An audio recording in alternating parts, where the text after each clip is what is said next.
Assalamualaikum warahmatullahi wabarakatuh. Bismillahirrahmanirrahim. Wala haula wala quwwata illa billah. Selamat berjumpa kembali dengan Ibu dalam pelajaran PPKN. Ibu berharap semua kelas 7 MTs Negeri 1 Cilacap dalam keadaan sehat walafiat.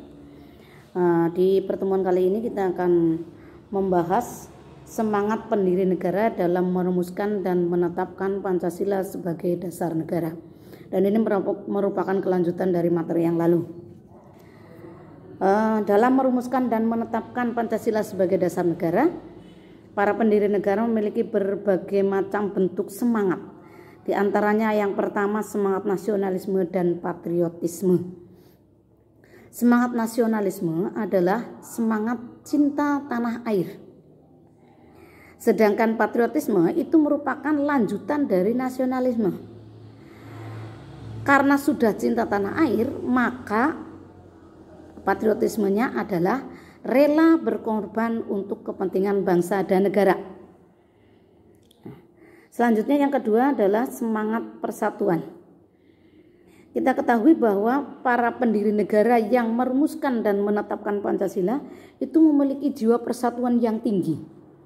Meskipun mereka itu yang menjadi anggota BPUPKI ketika merumuskan dan kemudian anggota-anggota PPKI ketika menetapkan, itu berasal dari berbagai macam suku yang ada di Indonesia.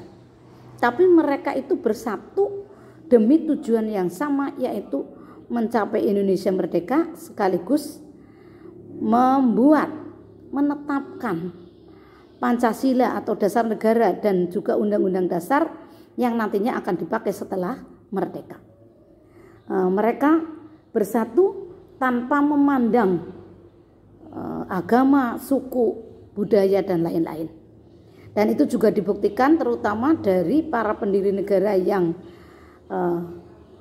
beragama Islam merelakan rumusan dasar negara, khususnya sila pertama yang semula berbunyi ketuhanan dengan kewajiban menjalankan syariat Islam bagi pemeluk-pemeluknya, kemudian bunyinya berubah menjadi ketuhanan yang Maha Esa. Itu semuanya didasari persatuan karena tidak ingin ada perpecahan di antara mereka dan juga nantinya di antara seluruh bangsa Indonesia. Kemudian yang ketiga, semangat musyawarah. Dalam merumuskan dan menetapkan Pancasila sebagai dasar negara, para pendiri negara itu mengadakan musyawarah. Musyawarahnya itu dilakukan baik di dalam BPUPKI, kemudian juga di dalam Panitia 9, di dalam Panitia 8, kemudian ketika menetapkan Piagam Jakarta, kemudian juga ketika menetapkan Pancasila dan juga Undang-Undang Dasar di dalam sidang PPKI tanggal 18 Agustus 1945. Mereka mengadakan musyawarah, jadi bukan merupakan keputusan dari salah satu pemimpin. Kemudian yang selanjutnya, mengutamakan kepentingan umum. Nah, para pendiri negara yang merumuskan dan menetapkan Pancasila itu mengesampingkan kepentingan pribadi, tetapi mengutamakan kepentingan umum, kemaslahatan bersama. Misalnya ketika membahas dan merumuskan dasar negara, misalnya di dalam Piagam Jakarta, nah itu bunyi yang berbeda dari Pancasila, yaitu sila pertama, itu bukti bahwa mereka mengutamakan kepentingan umum. Khususnya yang beragama Islam menyadari bahwa bangsa Indonesia itu tidak hanya terdiri dari pemeluk Islam, tapi masih banyak pemeluk agama yang lain. Sehingga bunyinya itu menjadi ketuhanan yang Maha Esa, yang itu bisa diterima oleh semua pemeluk agama yang ada di Indonesia.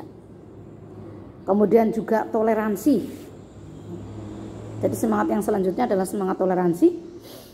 Toleransi berarti menghargai perbedaan. Menghargai perbedaan di sini berarti juga menghargai keanekaragaman yang ada di Indonesia, baik itu agamanya, sukunya, kemudian bahasanya, budayanya. Nah, itu mereka menghargai karena mereka mempunyai tujuan yang sama, yaitu Indonesia merdeka, sehingga mereka berani untuk mengorbankan kepentingan pribadinya, tetapi lebih memilih untuk bertoleransi terhadap kepentingan umum atau kepentingan bersama. Berarti mereka lebih mengutamakan kepada kepentingan bersama dibandingkan dengan kepentingan pribadi dengan menerapkan sifat toleransi. Selanjutnya, setelah Pancasila itu ditetapkan, maka urutan berikutnya adalah tinggal diamalkan. Dan ini adalah yang paling berat bagi seluruh rakyat Indonesia, termasuk kita.